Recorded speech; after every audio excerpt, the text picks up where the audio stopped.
Hello folks, Everchanger here, and welcome back to more Pokemon Yellow. Last time we continued both our conquest of the Silph Company and our discussion of the recent Nintendo Direct. And this time we are going to be doing that. We are going to be continuing our discussion of the Direct and also our conquest of Silph Company. Now, I just have to say, I am so glad we actually got a Direct because the last Nintendo Direct that we had that was not like a dedicated game Direct was in September.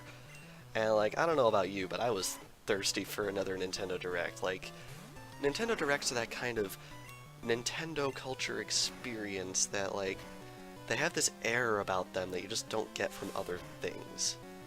I don't know if that makes sense. But anyway, the only thing I have not discussed from the Direct so far that I feel like I really want to touch upon is Splatoon 2.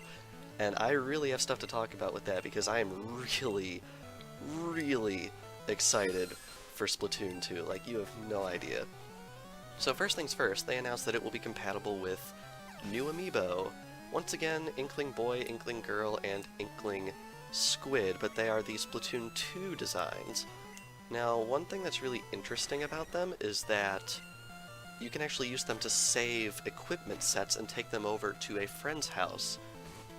And when they announced that, I was like, honestly, that feature alone doesn't really excite me. What does excite me is the fact that it sounds like that there is actually going to be legitimate local multiplayer in Splatoon, and not just that really boring 1v1 mode from Splatoon 1, but like actual local multiplayer, and I'm really excited for that.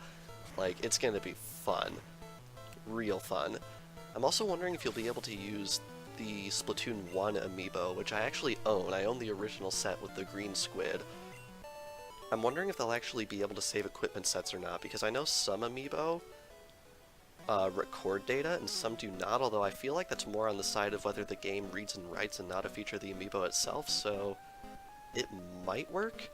I'm not positive. Can I sleep in here? I cannot. That is really unfortunate. You have to find the specific bed to sleep in, otherwise it ain't gonna work. Anyway, here we have the third of the Rocket Brothers, which is really cool. At least I think he's the third. But yeah, Splatoon 2, I was hoping it would be out in June, like late June. But I mean, mid-July isn't too much worse than that, so I feel like we can wait. Plus, like, E3 is right around there in June, so we're definitely going to have enough Nintendo hype to tide us over, I think. But yeah, they also announced a cooperative multiplayer mode, which, like, I've never played Call of Duty, but I got the impression that this is pretty much what Zombies mode is in that game. Basically what happens is 4 players dress up in janitorial gear of all things, which I found hilarious, by the way, and they spawn into a stage and they have to defeat this horde of enemies that encroaches upon the stage, and eventually a really big guy is going to show up, and you have to take him down in order to take golden eggs that he drops to the center of the stage, which I think sounds like a lot of fun, and I feel like a lot of people are going to be devising new strategies for that mode. One thing that's really nice about it is if a player falls in battle, another player can simply shoot the spot where they got splatted and bring them back to life, which is really neat. I feel like that could add a whole different type of metagame to it. In that way, it kind of reminds me of Renegade Roundup from Mario Kart 8 Deluxe, because as long as an ally is alive, you're still in the game and you can bring people back into the game, which I think is really neat. Also, Charizard is poisoned, which is not good, like really not good. Alright, I think the beds for this area are on the 9th floor, and you fight me. Great. So, hopefully we'll find them pretty quickly because we're actually hurting a little bit, which has me a little concerned. But yeah, they also... what else did they announce for Splatoon besides the amiibo and that new mode? Honestly, I don't think they announced too terribly much about it, although they did explicitly state that there will be a new single-player mode with the Octarians in it, which I'm really excited about, because honestly, I feel like a lot of people didn't really give the single player in Splatoon much thought, but it was actually legitimately good for a multiplayer-focused game. honestly, in the way that the levels were set up, it kind of reminded me of Super Mario Galaxy. And also the bosses were great. Like, I had a lot of fun doing the bosses, especially the final boss. The final boss of Splatoon 1 was amazing, and as someone who actually played that boss completely blind and managed to not get a game over, like, it was insane, it was high energy, it was awesome, and I cannot wait to see what they come up with next. I'm expecting them to talk about it in more detail, either closer to E3 or during E3. Man, E3 this year is going to be crazy because it felt like they got a lot of small stuff out of the way during this Direct, so they wouldn't have to, like, really take the time to talk about it at E3 itself. So I'm hoping that means they got a lot of big guns to talk about E3. I am fully expecting trailers for Odyssey, Xenoblade Chronicles 2, probably a new trailer for Splatoon, maybe one for ARMS, I'm not entirely sure on that. And we're going to heal up Charizard a little bit right here, just to see if we can get a hold of these beds. Apparently the beds are on the 9th floor, I don't know what floor this is. In fact, can we check?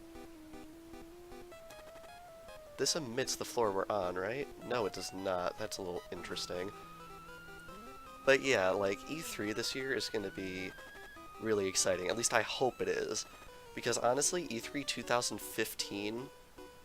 Oh hey, it's the last Rocket Brother. E3 2015 pretty much at the end of the day ended for me the instant the Nintendo World Championships ended. Because, like, they announced all this cool stuff with Mario Maker, they announced the English release of Earthbound Beginnings, which there's actually a Let's Play of on my channel if you want to go check it out. And then everyone was so high energy from that, and then they went into the actual Nintendo Direct, and it really kind of fell flat. And honestly, in hindsight, it's pretty obvious that the reason it fell flat was because, like, they moved all their big stuff to Switch and didn't want to talk about it yet. So I'm hoping the fact that they got all this little stuff out of the way now means they got some big stuff to talk about at E3. Like, they're probably going to announce that Smash Brothers port, because I really feel like it's a thing, not just because of any rumors, but the fact that we've waited so long for the last amiibo, and it's just such an obvious thing to do. Like, really. Although, the fact that they've got such a loaded 2017 already makes me wonder if the Smash Brothers port is going to be, A, more enhanced than we thought, and B, a 2018 game. Because, like, honestly, if they manage to get Xenoblade Chronicles 2 out this year, in addition to everything else, like, I will be completely set until, like, halfway through 2018 on games that are just released this year, so I'm wondering, like, honestly, if Smash doesn't come out until 2018, I wouldn't be too terribly upset. I really wouldn't. Alright, gonna take our poison damage, and hit him with Fly, please be one shot, yes. Very good. You know, if we can't find those beds really, really, really soon, we might need to, like, bail. Yeah, I think what I'm gonna do is I'm gonna actually go back and heal, because we're pretty messed up at the moment. Is this the last floor? This is not even the last floor. So yeah, I'm gonna go heal, and I will be right back. Alright, I think this is the floor we were on. This is actually the 8th floor, so there's actually a little bit more to this area than I thought that we were going to have to deal with. Or no, were we on the floor after this? Anyway, we're on the 8th floor now, and this area looks familiar, so it should be possible to keep a bit of bearing about where exactly we are. Anyway, now we are on the 9th floor. Okay, we have been on the 9th floor already. Man, Silph Company is one of those areas where no matter how hard I try and keep it straight, I always get lost. Alright, we haven't fought this guy yet, so I guess we were on the 9th floor. Your Pokemon have weak points. I can nail them. Oh, this dialogue. But yeah, I'm looking at this item list. It looks like a lot of stuff in this area is behind doors that we can only access using the card key. Which I expected, so good to know that I had the correct mindset about me when I was looking at this list, because I was getting concerned. I'm like, why haven't we found anything yet? But yeah, that's why. Anyway, gonna take a Sonic Boom right here, and hopefully we can get a couple of levels on Ivysaur. Ivysaur's pretty low leveled compared to the rest of the team, although I did find out prior to this recording session that the 6th Pokemon I want to grab is actually pretty low leveled compared to the rest of the team, so hopefully we can get it up there in the levels soon-ish. Because honestly, I really don't want to be dragging around a 6th wheel for most of the rest of our adventure, so hopefully we can get it up to par pretty quickly. This Pokemon was actually a request from a friend, so hopefully it can pull its weight, because I'd be really disappointed if it wasn't able to, considering it was a request from somebody. So hopefully that'll work out pretty well. I have a feeling some of you probably know what the Pokemon is already. Definitely an interesting choice in my opinion. It's not a choice I probably would have made if I was given the option. Honestly, if I was given the option, our last team member would probably be Rhydon, if I had to just throw out a name right there. But it is not, so anyone who thought it was Rhydon, it's not. If it was Rhydon, we would have grabbed it back in Fuchsia, but alas, we did not. Alrighty. But yeah, I think I've pretty much discussed everything there is that I wanted to discuss regarding the Nintendo Direct. I'd really like to hear your guys' thoughts. If you guys watch the Direct, or if you have any specific hopes for Nintendo at E3 or anything like that, because honestly, when you're a Nintendo fan and E3 and Nintendo Directs roll around, like, it's a special kind of excitement that I feel like other fandoms probably have it, but I feel like with Nintendo it's just something special because Nintendo's the kind of company where you really can get caught off guard by them. Whether it's good or bad, I don't know, but it gives this special air of anticipation that I feel like a lot of other companies really can't replicate all that well.